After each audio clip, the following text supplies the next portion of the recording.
Hello guys, recent గా బాలీవుడ్ లో చావా అనే మూవీ రిలీజ్ అయింది. ఈ చావా మూవీలో విక్కీ కౌశల్ అనే యాక్టర్ నటించడం జరిగింది.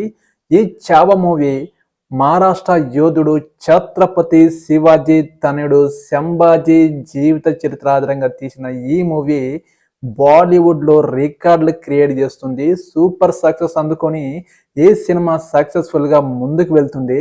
3 రోజులలో 100 కోట్ల కలెక్షన్ అనేది రాబట్టింది. ఈ సినిమా గనక పాన్ ఇండియన్ లెవెల్‌లో రిలీజ్ చేస్తే రికార్డులు అనేది క్రియేట్ చేసేది.